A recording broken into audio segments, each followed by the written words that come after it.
breakfast, too. Welcome back to Dr. Freaky Stein's Mad Science Hour.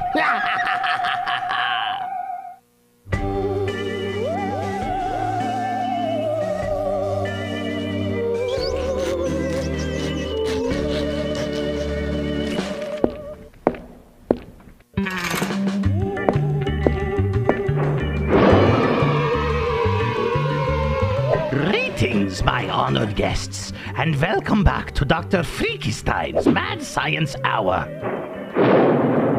I was just putting the finishing touches on a new life form I've been working on. But for today's wicked and vile episode of Dr. Freaky Stein's Mad Science Hour, I have something very special planned. Igoratron, ready the contraption? Yes, Master. Of course, Master.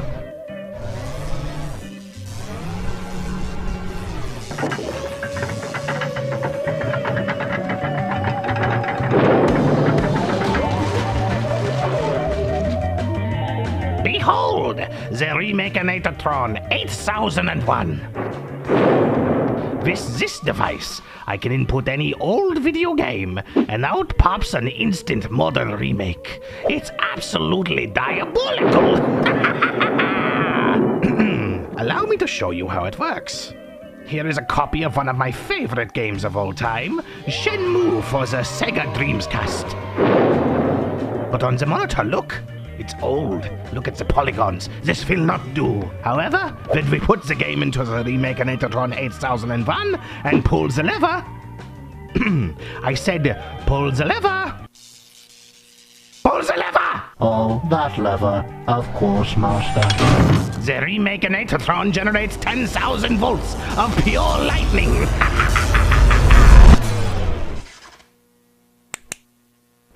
But look, the monitor. It's been remade! It's remade!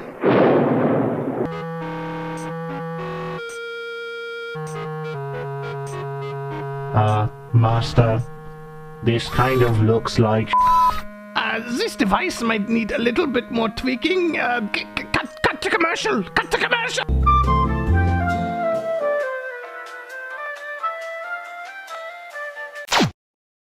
Well, I guess that's why you don't take shortcuts. Good evening, I'm Kagly, and welcome to my channel where I remake levels and assets from my favorite games using modern tools and techniques. It's been a while since I've remade a Banjo-Kazooie level, and my most recent episode of this series covering Onett from Earthbound took a ton of work, so I wanted to get back to my roots a little bit and remake one of my favorite levels from Banjo-Kazooie. And it just so happens that this level is also the spookiest level in the series so far, so I thought it would be appropriate for the Halloween season. Without further ado, check out what I've been working on.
So that was my take on a remake of Mad Monster Mansion from Banjo-Kazooie. I hope I did this level justice, as it's probably my favorite level in the game, and I just love the spooky Halloween vibe it goes for. This is probably my favorite time of the year, so I really wanted to nail that spooky atmosphere while paying respect to the original level. Once again, I'd like to thank my good friend Wannabe Composer 64 for his arrangement of Mad Monster Mansion's iconic music. I think he knocked it out of the park. This arrangement really captures the all-encompassing spookiness of the original with a few twists and turns that keep this remake sounding fresh and original. He's done a lot of great work here on my channel, and I implore you to check out his channel. He's got arrangements and remakes for days, including this extra spooky remix of Creepy Castle from Donkey Kong 64.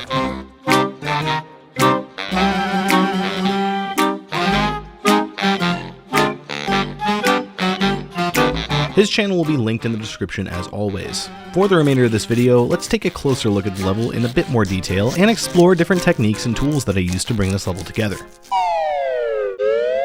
Welcome, foolish mortals, to Mad Monster Mansion. If you take a wrong turn in the thick of the dark woods, you might find yourself before this imposing and decrepit manor, and the haunts that lay inside. Mad Monster Mansion is far and away my favorite level in Banjo-Kazooie. It has a perfect mix of spooky thrills and goofy charm that's right up my alley. As a huge fan of horror comedies and Disney's Haunted Mansion, this level hits me right where I live. With that said, this level has always been high on my list of remake videos I wanted to make the most, so without further ado, let's take a closer look at my rendition of Mad Monster Mansion.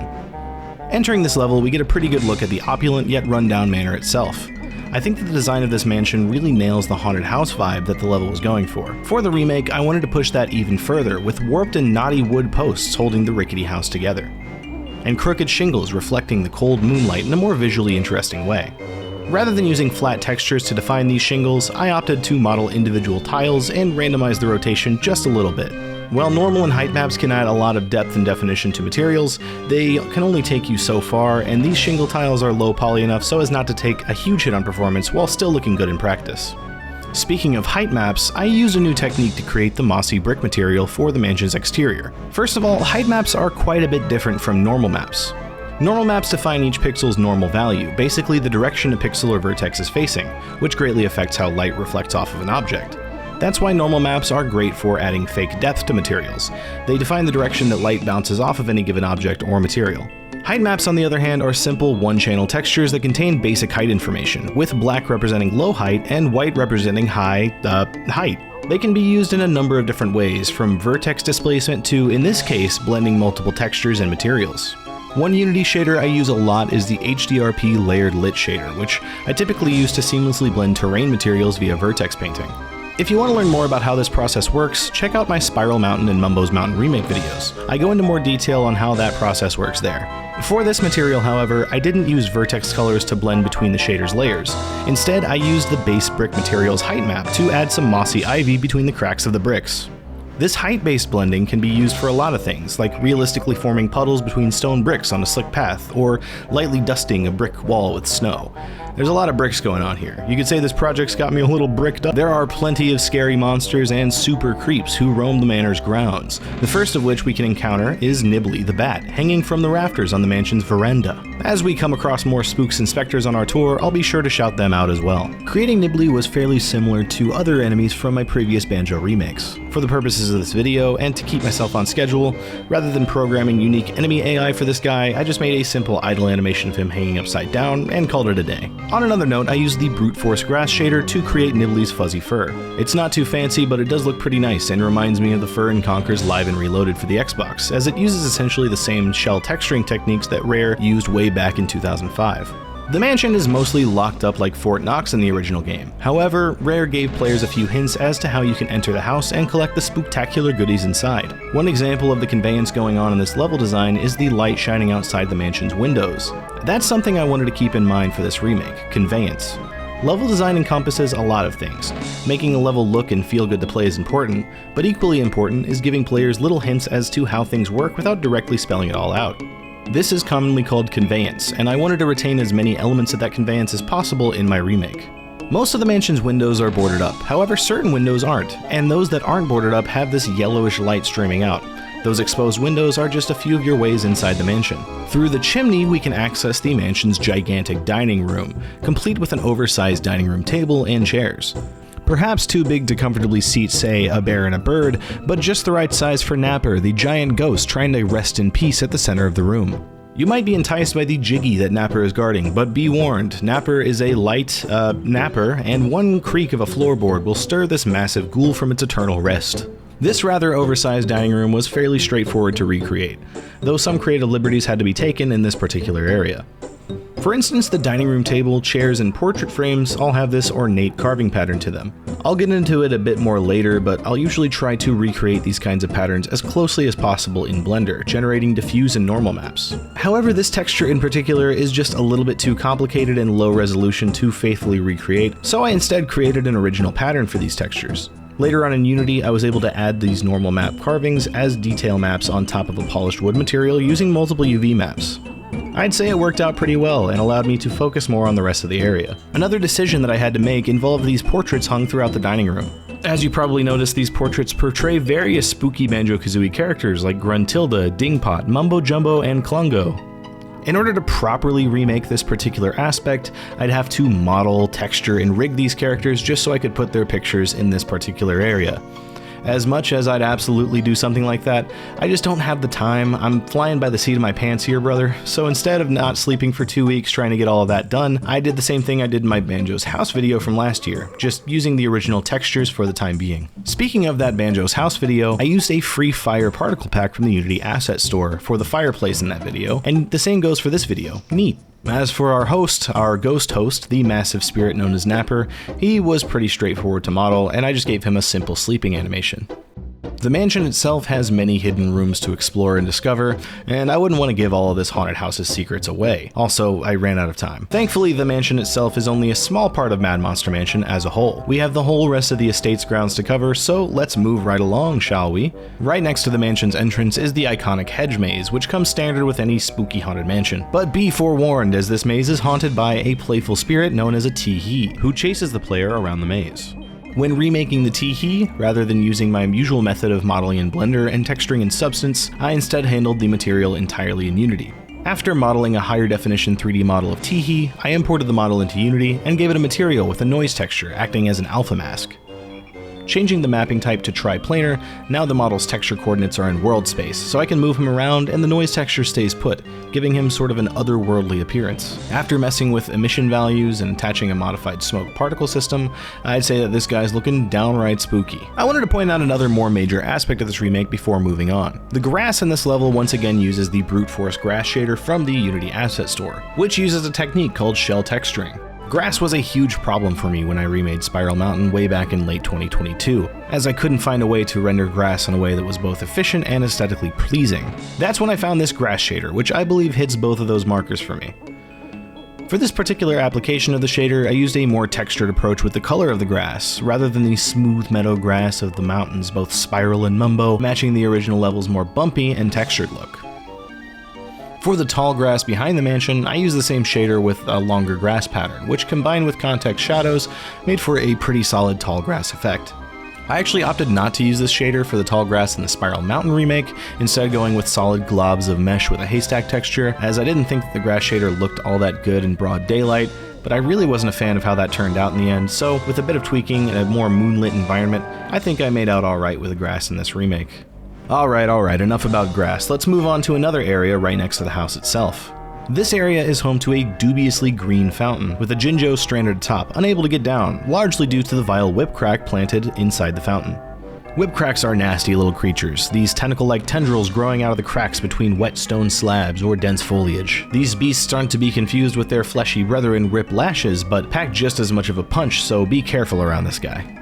These guys were relatively easy to bring to life, as their geometry and animation aren't exactly complicated, a welcome reprieve from the horrors of character modeling and rigging to be sure. But whip cracks aren't the only danger lurking in this area, as this fountain is being patrolled by these skeletal abominations known as limbos. But hey, no haunted mansion would be complete without an army of the undead lurking in the darkness, and cute little skeleton guys aren't all that bad when you think about it.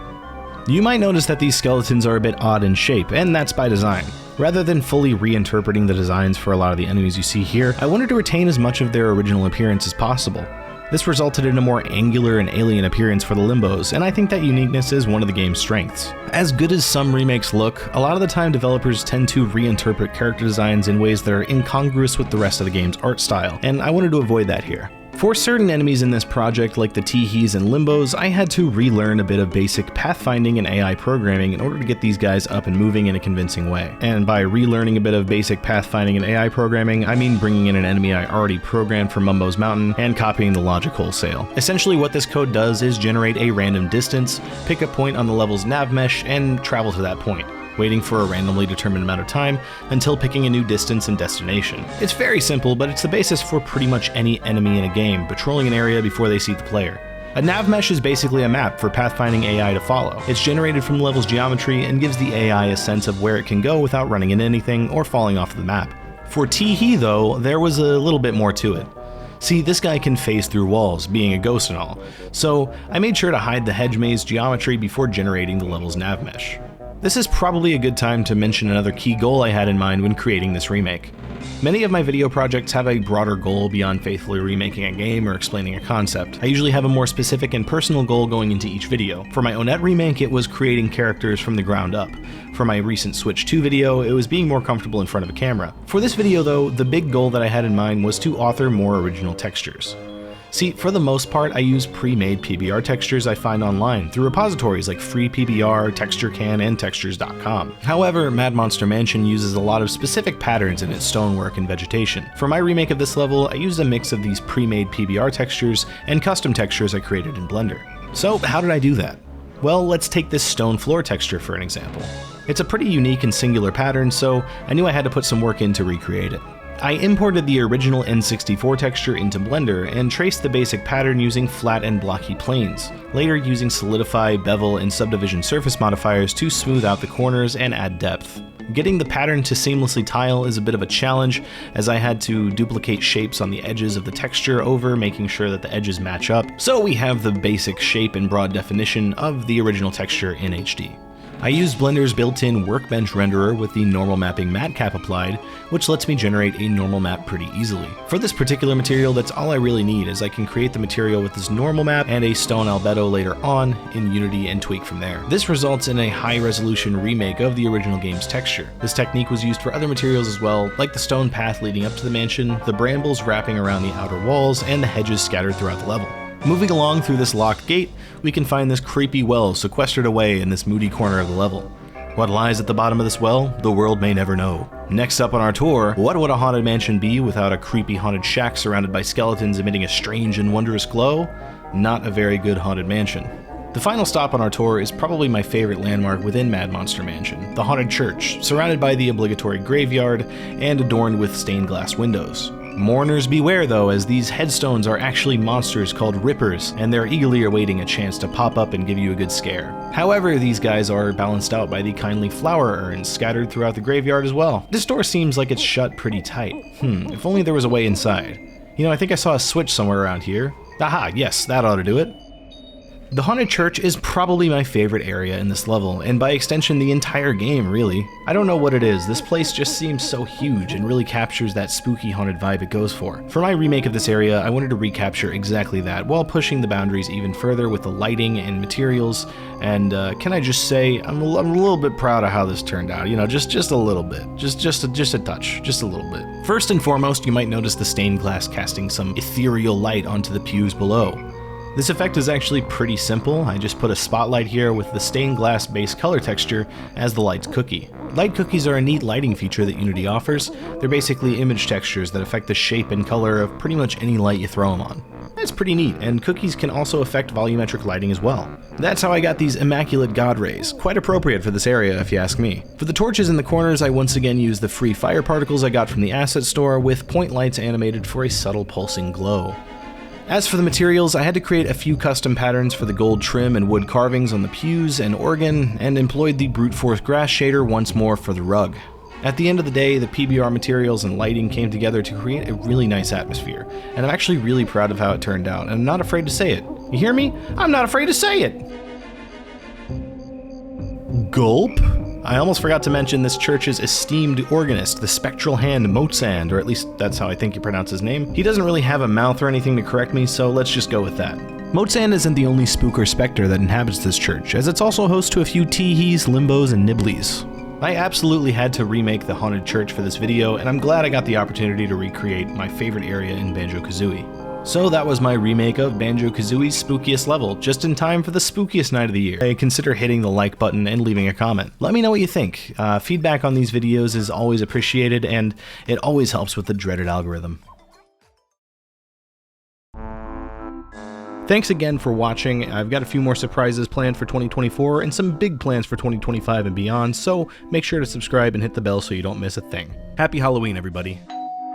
Oh, looks like I have some trick-or-treaters. I'm just kidding. I'm just joking. It's just I'm just joking around. All right, what do we got here? Some sort of mad scientist thing. Wait a minute. Don't I know you from someplace? Trick or treat!